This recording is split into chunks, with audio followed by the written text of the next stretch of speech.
Hi everyone. Today I want to answer a couple of questions. I received two emails, one from Janet in South Carolina, and she wanted to know why some mediums that she has been to be politically correct, don't care about their appearances. The person she described that she had been to before she met me was very much overweight, had bodily odors, seemed to be wearing yesterday's clothes, and she didn't feel that heartfeltness in her work, in what she was trying to bring through.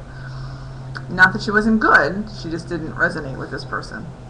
And then I also got an email from Caroline in Hawaii, who is a medium. She is not full-time medium. She gets messages, she gives them to her family and friends. That's, as far as she's ever taken it. And she, like many people who awaken to this profession, wants to get into it more and ask about taking care of herself. What do I need to know to physically take care of myself or emotionally take care of myself so that I'm not, and I quote, like those mediums you see on the roadside with a sign out front, and you walk inside and their house is a shambles and they look like they're in yesterday's clothes and they look like they haven't taken a bath in a week. I don't want to be one of those. And that's not a typical medium, so I have to tell you that first. But those people, mediums that these people have experienced, it's not that they don't care. I think it's that they don't have enough knowledge. They don't know enough on how to take care of themselves. Oh, and I have to give you this quote from the first person. She said that the last medium I went to see commented on how skinny I was. She goes, I'm really not that skinny. I'm a size 10. And then at the same breath, she said to me, the reason I'm overweight is because I need to have this extra weight to protect myself from negative energy. Okay, the first time I read that, I fell over laughing. So it took me a while to compose myself before I could talk about it again. Because that's just her, that particular medium, that was just her soft spot. That's what she said to cover up her other issues. We're just like anyone else, we have our own issues, but doing this kind of work, having energy from the other side constantly coming into your space, into your being, into your aura, it can be draining. I equate giving an hour reading, a full good hour reading to someone, as literally having run a 5-mile race. You're at the end, you're exhausted, you're tired, you're hungry, you're all those things. And you're emotionally drained. And if you don't, as a medium, if you don't take care of yourself, you don't give your body what it needs, it's going to break down, just like anyone else in the world. If they don't take care of themselves, their body's going to break down. The same with this profession, except this can also affect our emotional self, because you have that heaviness, you have those layers of other people's emotions on you, and that's where meditation comes in handy. I meditate for 10 minutes 4 times a day, and that 10 minutes, and sometimes it's 5, it's whatever you have, sometimes it's 30. But that little bit of time spread out through the day allows me to let go of stuff as it comes up. I know a lot of mediums who religiously meditate in the morning or religiously meditate at night because they think they're clearing themselves before they go to sleep. Not necessarily. It depends on how much stuff you have built up. Just like anyone in this world, if you have a job where it's very stressful and chaotic, you need that quiet time. You don't need to be plopping your butt in front of the TV. You don't need to be surfing the web, for 3 hours. You need that quiet time. You need that decompression time. And, I'm quite certain, that the people, the psychics and mediums that these two people have met, actually bathed, actually changed their clothes. Again, it's a caring, how much do you care about yourself? And the body odor is twofold. It's from what you eat, And as a medium, it's from that negative energy that you've allowed to go through your space, your personal space. If you don't clear that, it gets disgusting. It gets stenchy. It gets, stuck.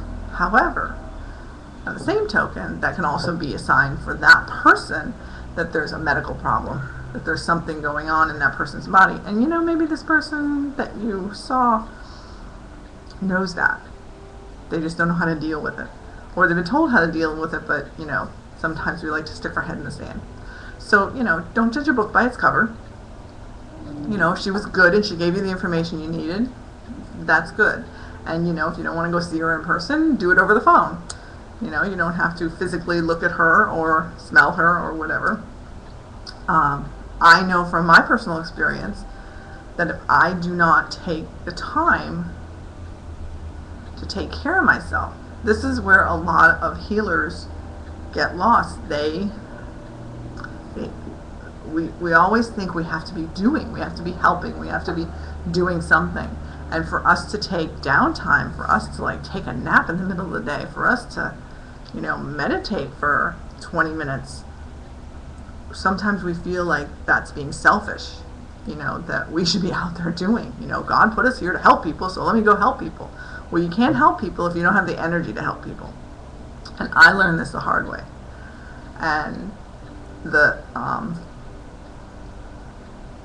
there's another letter that I got just to tie it into this. So his name is Mark, and he's from Illinois. And he had read my website, and he had, read my book about having lupus, and wanted to know if being sick meant I couldn't work. And yes and no. It meant I couldn't physically work, but it didn't mean I couldn't do my job. The illness I had was very debilitating. So yes, for 4 months I was not doing anything. I was barely making it from the kitchen, from the bedroom to the living room. So, but to have something wrong with you, does that make you not as good? Not necessarily, especially as a medium, because you're getting the information from the other side. Especially if you hear them, if you have all your senses, if you hear them, see them, feel them, it's much easier to have the information come through. And just a little note here for a couple of emails I got about mediums not being accurate. They're accurate. For the most part, they are. They're giving you what you need at that moment. And also, you need to prepare yourself for a reading. This is what a lot of people don't do. They don't, say to whoever's on the other side that they want to come through, please come through. Please answer my questions. Please tell me what I need to know. And that prepares the person on the other side for, I need to be over there at such and such a time to help that person, because you've asked. And I have people write down their questions. Not that I ask them what they are. I don't care what they are. I don't need to know what they are. But by writing them down, you release them into the universe. And the other side goes, oh, that's what you want to know. You're not holding it up in your head anymore. You're not, by holding it in your head, people have this strange notion that the other side can read their mind. They can't. They read their heart. So what is their heart saying? Because when you're up in your head, that's irrelevant to them. So write it down. Let go of it. And so when you have a reading, no matter who you go to, you will get the answers you're looking for. And again, don't say the medium is wrong or the medium is bad, especially when the medium's giving you something you don't like. Oh, how I have that happen many a time. I've had many people go, well, she told me this, and that's just not me. Well, maybe it should be you. Maybe you're not getting the point. Maybe you need to pay attention. Maybe you need to wake up and smell the roses. So I hope that answered a couple of your questions, and I think that's it for the day. Ciao.